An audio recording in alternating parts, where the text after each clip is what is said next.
So hello and welcome back once again. I'm going to start another series, and with this series we'll be focusing more on the retrieval augmented generation. So I'm going to take you through step by step on how you can actually build a knowledge assistant, a research assistant for this matter. So I'm going to take you through the series of steps that you can use to actually build such a model. So for my case, I wanted to base this on a practical example, and for this one, I've actually chosen an academic research assistant. So picture this, that you're working with the research team, or you're doing kind of a research, okay? And you have this bulk amount of research or documents that you have to crisscross through, that you're able to read, summarize, analyze all those reports. So why not leverage the power of large language models?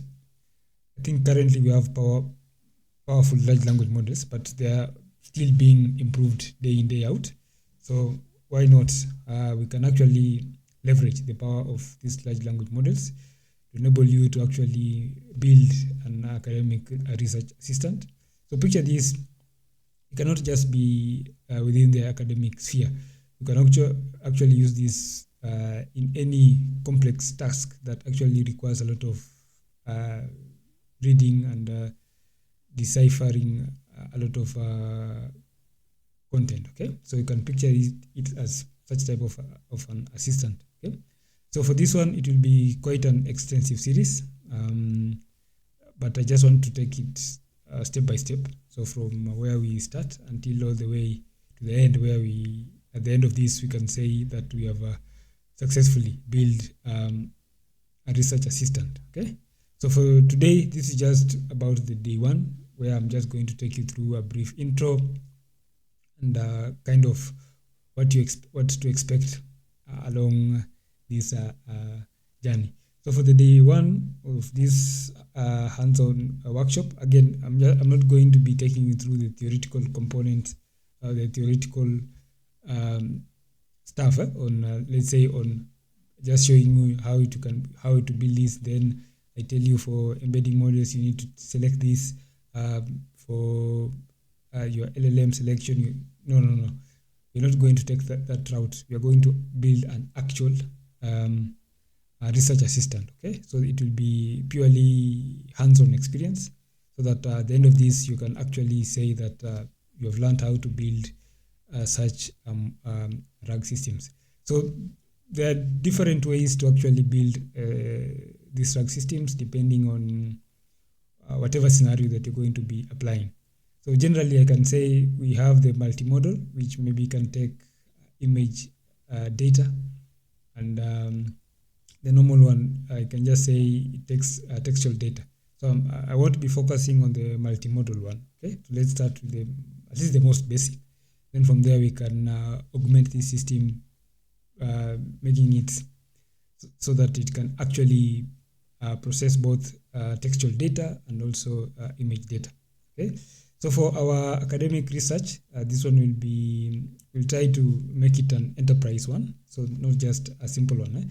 Enterprise ready assistant, so that it can help research navigate the complex world of academic literature.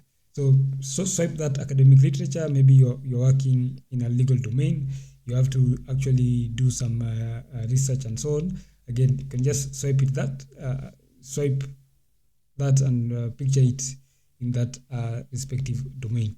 Okay?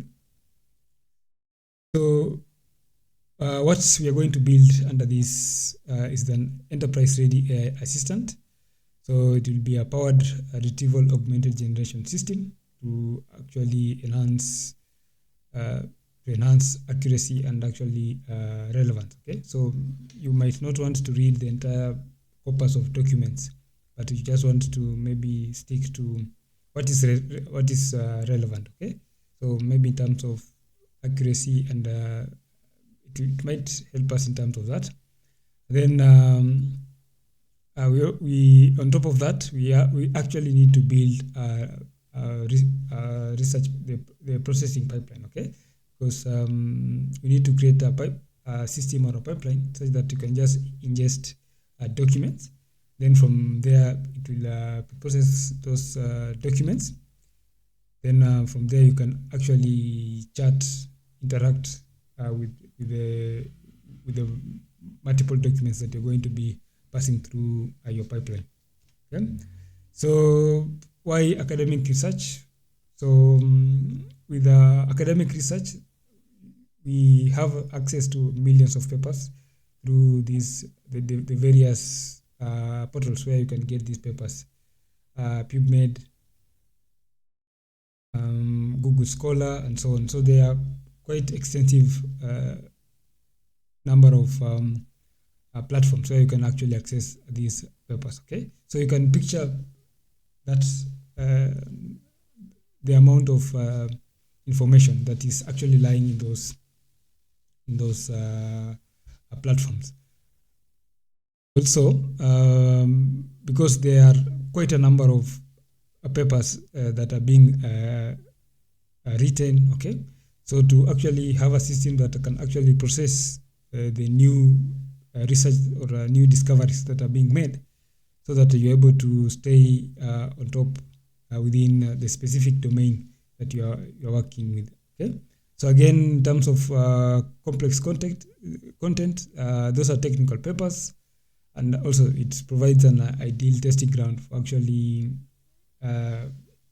building a RAG model and seeing how it can actually help us navigate that terrain. And then literature for practical application, literature review, idea exploration, which is quite important, because if you're having competing ideas, then you need to search for more information about that. So I think having a RAG system that actually will enable you to combine the most important information about that specific idea instead of reading the entire corpus. Okay, so if you can have a system that can actually retrieve what is more important about the topic that you are analyzing, okay, then I think it will be important for us. It might actually ease that entire process. Then why do we actually pick a RAG system? So you can see RAG system is actually that it's intersection between the large language models and the knowledge retrieval systems. Okay, so it actually falls in between that. So for the large language models, because this can actually process textual data, and the context window for this is, I think it has been improving with time. So if you can fit that amount of information, if our large language models can actually process that amount of information, then I think we can leverage that capability to actually build these intelligent systems. One thing with the large language models, I think this is, it's now what I can say, it's now, I'm missing the word. It's now not domain knowledge. No, for the large language models, they're actually trained on massive amounts of data. Okay, but one thing that the language models tend to fail is the specificity in the applications. Okay, so for having a ChatGPT or a cloud model, that having it on your fingertips, sometimes it might not be helpful if you want to retrieve a specific information. Okay, so it might help you in terms of general task, but for specificity, then they tend to lag a little bit in terms of specific retrieval or a specific knowledge that you might want. And so that's where having our own in-house data, now we can supplement the LLMs with such information, and having that specific data or information that we want, then we are able to build these knowledge systems. Okay, so we take our in-house data, And then we leverage the power of the large language models. And when those two actually meet, then we can comfortably say we have a retrieval augmented generation system.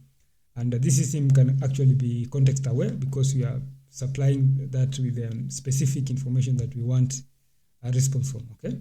And then we are able to get factual responses that are actually grounded on factual information that are actually grounded on what we can call truthful information. Okay? Then for the tech stack, this model it will be quite a comprehensive model, and so for the tech stack, we will try to implement the Llama index. Llama index is actually good in terms of data pre-processing. So if you have these massive amounts of data information, then we can build a processing pipeline using a Llama index. I think it's quite good in terms of that. Then LangChain, it will enable us to, if you want to build agents, or if you have specific tasks that we actually want our RAG system to embed within our RAG system, I think LangChain will be good for that. Ollama, I think with Ollama we're able to build this model so that they can run locally. So with Ollama, it provides a library of these large language models and also the embedding models. So if you're working with sensitive topics, then I think Ollama can be your friend because you're able to build these RAG systems locally, and you're able to have control on how to manage these systems. Then for the vector store, because we'll be doing a lot of embeddings, then I think vector store will be our friend, so our databases to actually store these vector embeddings.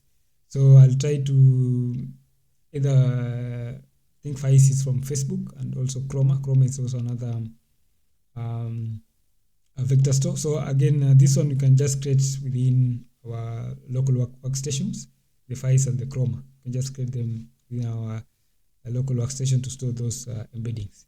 And then we'll be using a Jupyter Notebook because this is an interactive development environment for actually our hands-on environment, so that we're able to go through step by step. I'll be showing you through that entire process, step by step, until where we get to the end, where we'll have built our RAG model. So this is actually what we're going to cover for today. So this is just our day one agenda.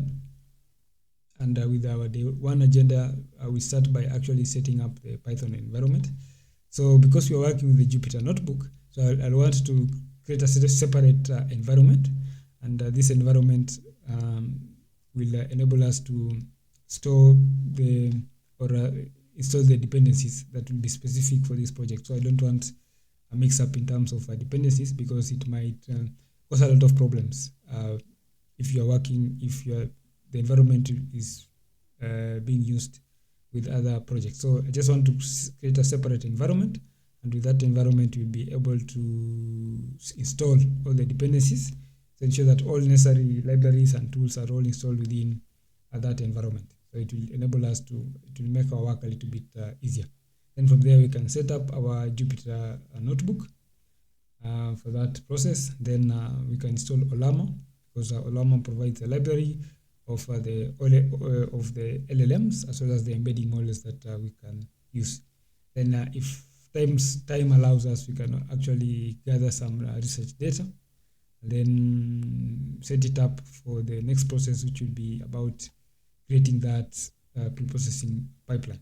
Okay, so that's what we are going to be covering today. So this is all about the agenda for today. And so let's begin. Let's begin our hands-on setup. So it starts now, and so the first thing that you can do, let's open our terminal, and with our terminal, you can start the entire process. So the first thing that we're going to do is actually creating our environment. So the first thing that I'll do, I'll first create an environment. Okay? I'll create a new environment. So if you're using, I'm using Conda. Just fix my microphone. So I'm using Conda, as my environment. So what I'll do, so the first thing to do is that first I checked the environments, what environments currently exist. So you can use the conda env list. So this one will actually be able to look at the number of environments that the number of environments. So currently I just have one environment, base environment, but I want to create a new one. So I'm going to create a new environment. So conda create, or I can use Python conda create. Is it?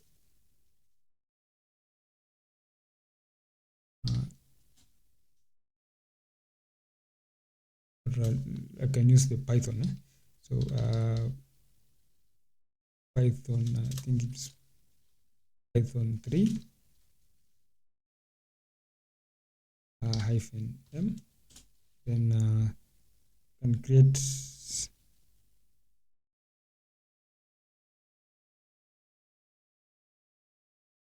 name it RAG research env. Python 3 hyphen m venv.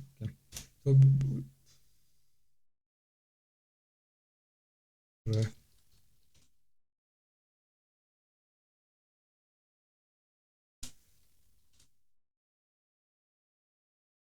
So then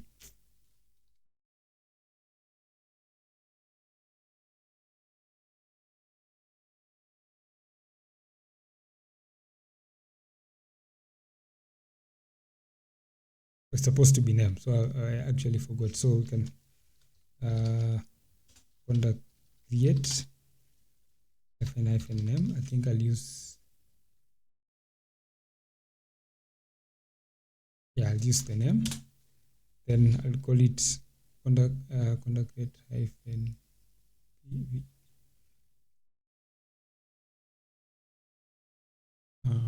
just call it, let's say, RAG research env. I think that's work. It's been a while since I've created an environment, so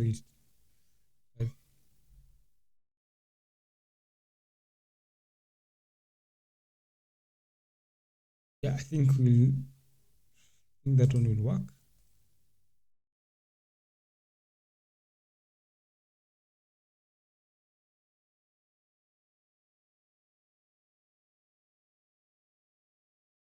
So I think we can just proceed.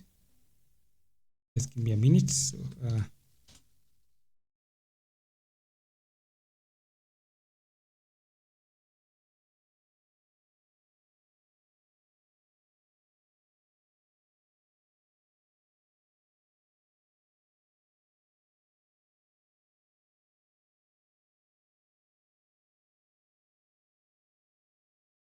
me just find, let me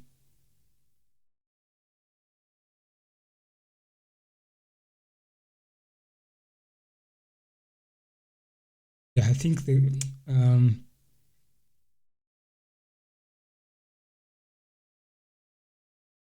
let me just stop this process. I can actually do this again. Let's start afresh. Then we can just say conda create hyphen n, then the name of the environment. So we can call the name, we can call it RAG research environment. So let's say RAG research env. Oops, supposed to be a RAG research env.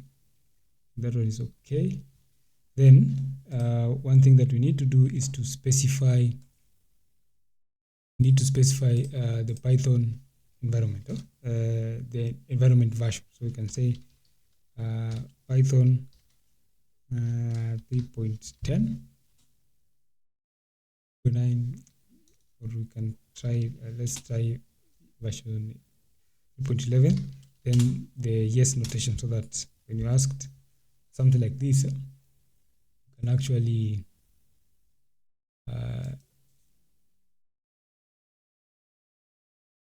but actually it will just accept by default yes to create that environment. So we can create. So the first thing that we can do is to actually create this environment.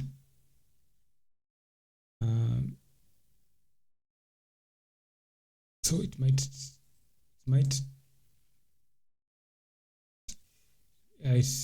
take time to actually create this environment. So I think it's now okay.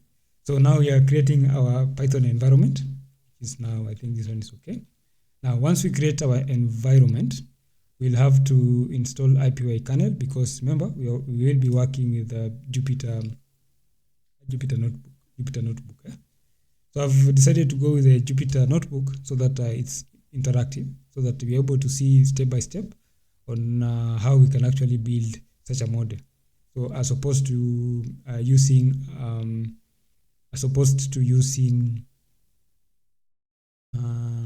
VS Code. So if we want now to convert what I'll say is that whatever we are building is a proof of concept. So you're trying to see if this thing can work. Okay. So if it works and we see, okay, this thing is okay, then we can actually move from the proof of concept to now the minimum viable product. Okay? So with the proof of concept is just the trial and error phase. Then from there we can now use the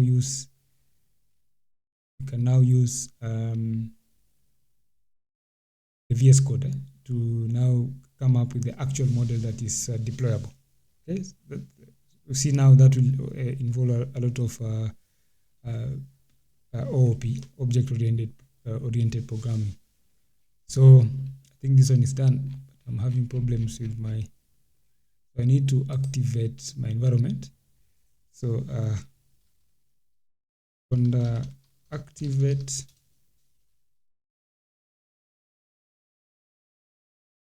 RAG research NV.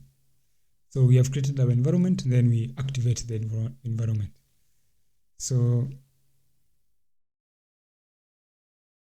I think Bash is clear, but this one is CLS. So I've just cleared my terminal, and so I want to know how do we increase font size in CMD. I think the shortcut. I just want to find the shortcut to increase the font size.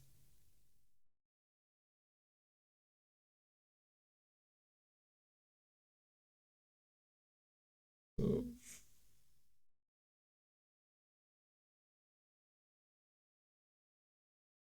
properties, okay. Now we can increase font tab, let's 28. I think this one can be okay. So we can run the conda env list so that we'll see that we have actually created that environment. So previously we had the base environment. So this is the base environment. And so we have created a new one, a RAG research environment.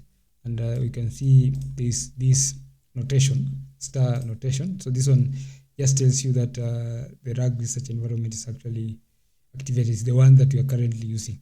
Okay, so this one is, or we can confirm with this one. So this one is the one that we are actually using. So once we have created our environment, we need to install the IPY kernel. Okay, so that when we go to Jupyter Notebook, we can actually locate this environment. Okay, so it has to have an IPY kernel. Also, the IPY kernel enables us to run a Jupyter Notebook from this environment. So pip install IPY kernel. Pip install IPY kernel. So once we install the IPY kernel, so once we install the IPY kernel,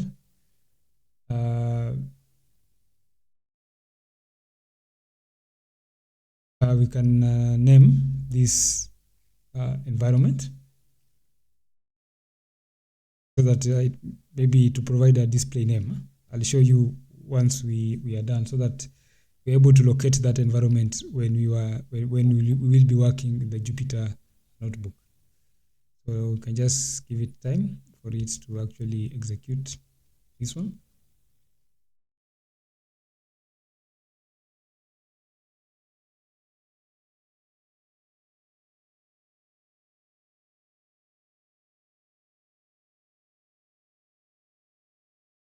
Give it time.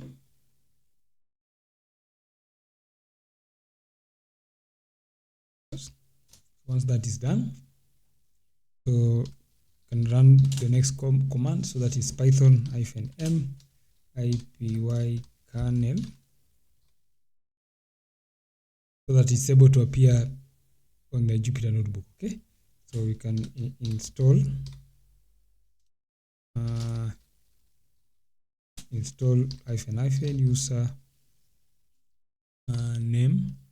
So we can give it the user. Yeah, we're just okay. Then the name, it has to have the assign a user, so that is the RAG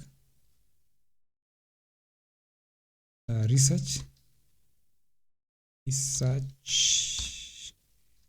env. So and then we can offer what display name do we want it to have. So display name. So for the display name, we can call it, let's say, RAG research env.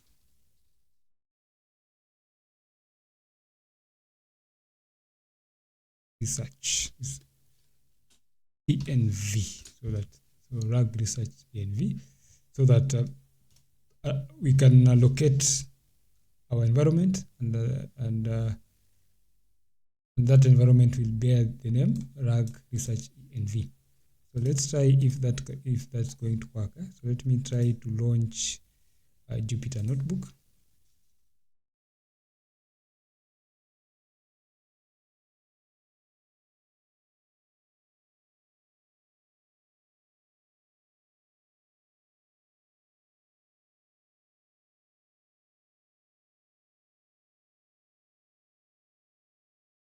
Hopefully it will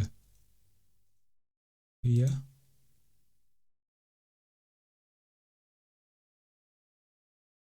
Yep, so we are starting the server. Then I'll just let's try this one. So I've just picked a Jupyter IPYNB file, and with that file, I do expect that to locate that name. So as this one is maybe loading, should I open a new? Okay, let me just be patient. So with the environment, we can go to the kernel. Once we at our kernel, let me try to increase the font so that you're able to see. So this is our kernel. From the kernel, you can see we have the Python 3, that's the IPY kernel, and the RAG research env that we actually created. So we have been able to create an environment, and in that environment, we're able to install create a Python environment, and then install the IPY kernel so that we're able to start a Jupyter server. Then once we are done that, we're able to name that so that we're able to recognize the kernel that we will be using. So I think everything is okay. So I'm going to Control C. I'm going to stop Control C to just shut down the terminal. So once that is done, I think we're on a perfect path. Then we can install all the requirements. Okay, so I can install all the requirements within this environment. So pip install llama index. I told you llama index will be very important when we'll be doing the data preprocessing. A lang chain will come in when we want to define specific tasks. FICE will be actually FICE and the chroma DB. We can just use both. These ones will come in for when we want to actually set up those vector store. Then PyPDF to be reading PDF files and extracting information. Requests will be, since we'll be using Olama, then requests will be important for that. Pandas is for the quick analysis, or if you want to find how many words, you can do that with pandas. So quick EDA for those documents. Then tick token, we'll have to establish the number of tokens in those files. Matplotlib for plotting. I don't think I need OpenAI. OpenAI, but because we are going to use the local storage. So I'm not going to run this because it might take a lot of time. So once you're done with this, you can just click enter, then it will install all this information. Okay. So from here, I just want us to go to Ollama so that I'm able to show you something with Ollama. So with how to set up Ollama. So with Ollama, because we are going to run these models locally, okay? So we need, in a layman's language, I can say we need a repository where we can get these models from, okay? So there's no good friend for us like Ollama. So you can just search Ollama. So Ollama. So Ollama. So once you search Ollama, so if you are new to Ollama, you'll need to actually sign up. So you can just sign up, it's free. So once you sign up, then you will be, once you sign up, so for those who don't have Ollama, they can first download Ollama. You can just download Ollama. Okay. So depending on your operating system, Mac, Linux, or Windows, so you can just download Ollama like that. So once you download Ollama, okay, I already have Ollama, so I won't need it again. Okay, so you just download Ollama, then you will install it. Very simple step. Okay, download Ollama, then you will install it. So once you install Ollama, you can just to make sure that you have installed Ollama. So just to check if you have actually installed Ollama, you can run some commands just to make sure that it's okay. So for that one, if you want to run that, so you use Ollama. I can say list so that so Ollama list. So you can see these are some of the models that I already have in my that I have downloaded. So you can see we have the BGE large. So this one is an embedding model. Then we have Llama 3.2, about 2 GB. So this is a large language model. Then the DeepSeek or the Quen. So how do you download this? So once you have downloaded Ollama and install it, how can you download these models? Okay, so you can go back to the site itself. So then I think it's from home after signing up. Then you can, I think you'll have to search for the models. Let me see. So I have to sign in. Then I think I'll have to sign in.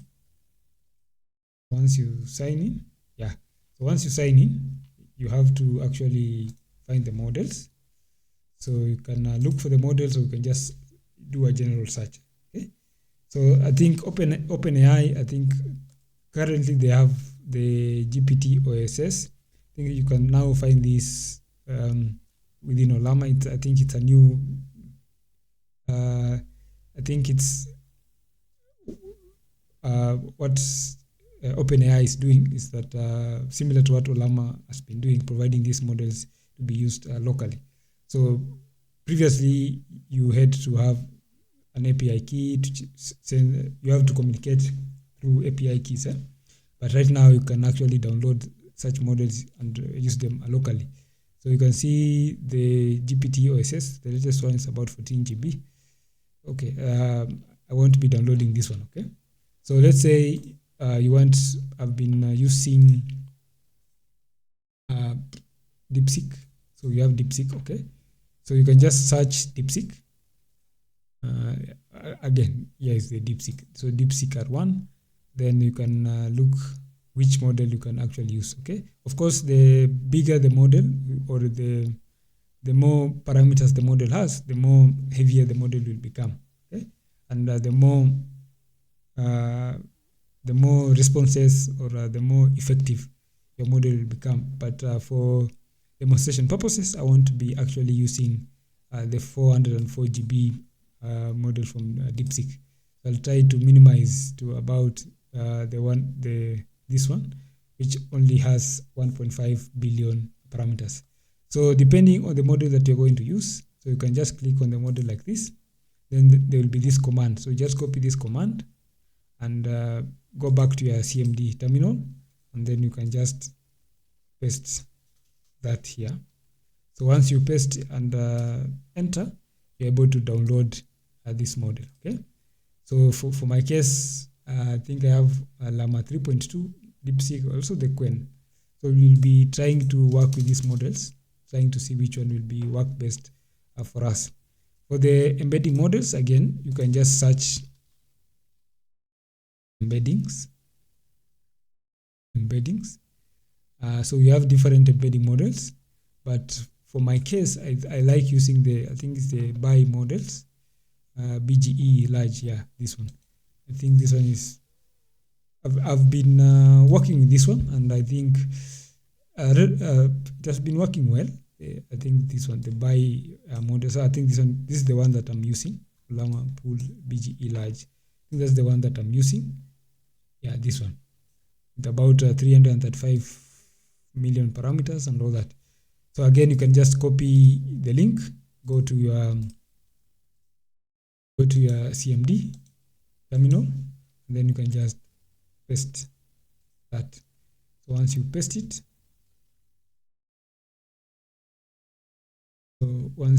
that, then you'll download. You'll now have downloaded your model, your embedding model. So we have our LLM and we have our embedding models. So once we are done with that, we have set our Ollama. We have set our Ollama. What next? What was another thing in our pipeline today? So once we have set our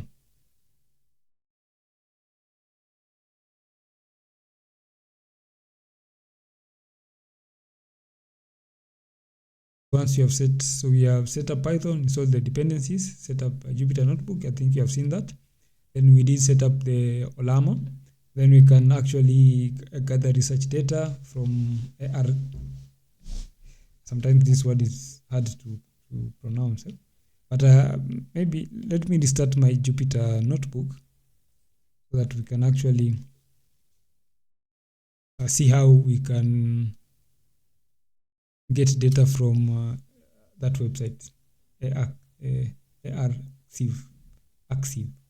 Okay.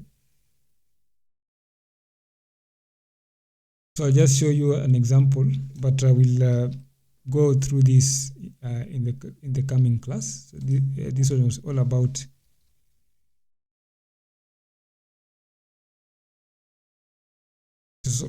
the setup.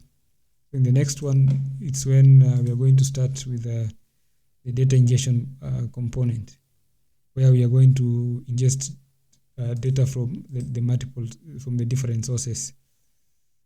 Okay, let me minimize this. Then I don't know if this one will run. Let me restart my Jupyter Notebook server.